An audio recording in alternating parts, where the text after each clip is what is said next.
So it's lobster season, as you may likely well know, and it's my favorite time of year to eat as much lobster as possible and dip in as much butter as possible.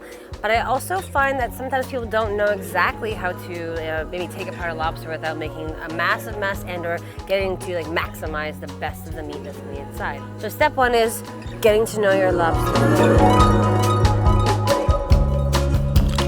So the first thing I'm noticing about my lobster is that he's like foaming at the mouth a bit. That's just a little bit of a coagulated protein. That's fine. I wouldn't really, it's not a feature. It's not necessary. No, it's just sort of like something that happens when you cook them at a high temperature. Well, you were killing it so you threw up.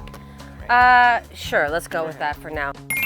You need a couple tools. You need a sturdy knife that isn't sharp because we're not using the sharp side. Dull knife. Oh, I just need a big, like something heavy. It's to whack it. Exactly, we're gonna be whacking it. And then you need one tool, which is small to get the knuckles out. Use this or a skewer or a small fork or your fingers. We'll see what the meat is like. So this is just a backup plan. See what the meat is like before we use our fingers. And you can either use towels or you could have it on paper, like newspaper. Okay, so grab the tail. Yeah. See it? And then you're gonna just twist it slowly, gently and slowly, and it's gonna separate very easily. But you got a female. So that's really cool. So you got the eggs. So they often throw females back because they want them to make more babies. Anyway, but every once in a while you'll get a female, and lots of people love to eat the eggs. They'll eat the it's like a caviar situation. Exactly, but it's cooked caviar. Okay, so step two, removing the claws. Just grab as much as you can. Like the whole claw. Yeah, and twist it. You want to get right to the knuckles. I still feel like I'm hurting him. I think he's okay. So now we've got them in two pieces. We got claws attached to the knuckles and the tail. I'm going to take the knuckles and detach them from the claw. You need delicate hands, may not be able to handle this. You can take your towel and take it off that way so you don't cut yourself. Because this lobster was a fierce woman.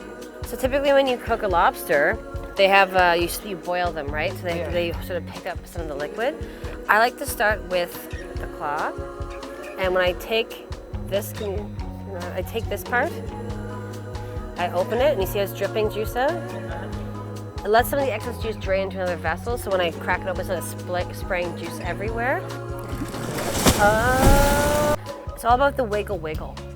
So you crack it, and you go back and forth, and you just wiggle it open. So just put that to the side for now. We're gonna get them out with our small tool later. Okay. This is where you bring out your knife.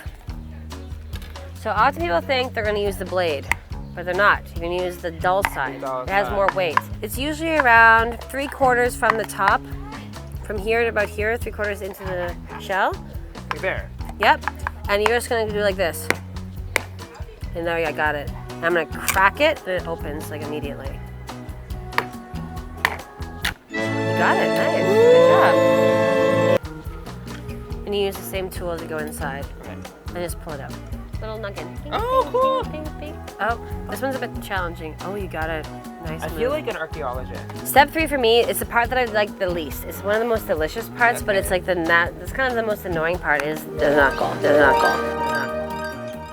For me, I like to crack it into two. And I do the same thing. And if it's hard, you use your towel that you have to hold it so it gives you traction and also doesn't cut you because there's these little spiky bits. I like to use my pinky or my middle finger or my ring finger because I've got small, delicate hands. So before you just start smashing it through, like jamming the lobster meat out, you can kind of feel inside, like around the edges, of where it likes to be touched before it gets pushed out. Slowly. Patience and persistence. So I want to have like a nice piece of meat. Oh. The thinner knuckle, you're just gonna go in there and pull it out. Oh. It's very easy. You can do this! I might not be able to. No, you can do it. Yeah, bud. The easiest thing to open is the tail. Okay. Put it on your towel. Cover it. And this is just so you don't squirt everywhere. Because crack it, push down. Sorry. Put your fingers in that and just crack it open. There you go, okay? You're gonna wiggle the meat out, so it's gonna come out in a whole chunk. Okay, that's right. Neat. So my favorite part of the lobster is this part, the top of the tail. So you take this part. Oh, this bit. Yeah, that you destroyed. Put that to the side for now. So now you've got this pit open, you've got the lobster's kind of gnar. You're gonna take the little poop out with your fingers. This. Yeah. into quite the body. chaotic. It is quite chaotic. Well, one thing you can do is you can break off a leg. Often people just put this in their mouth. They'll just do this. Oh, really? Like a...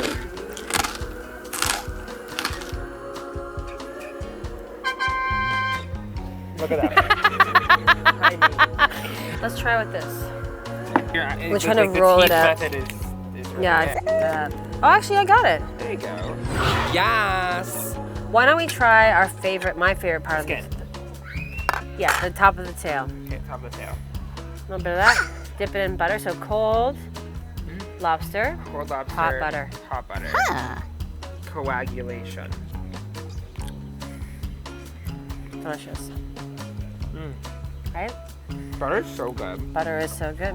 But you see how much? So how long have we been doing this now? It's been like 15 minutes. And ages. One option is to definitely enjoy and celebrate seasonal, wild, sustainable lobster, or you just buy one of our cans. That's it. That would be, it's the same thing, just like less work. There you go. Thanks for your time today. Hey, no You worries. think you can do one on your own now? Yeah, you can. All right. Bye guys, thanks Thanks for joining us. watching. Enjoy your lobster eating at home.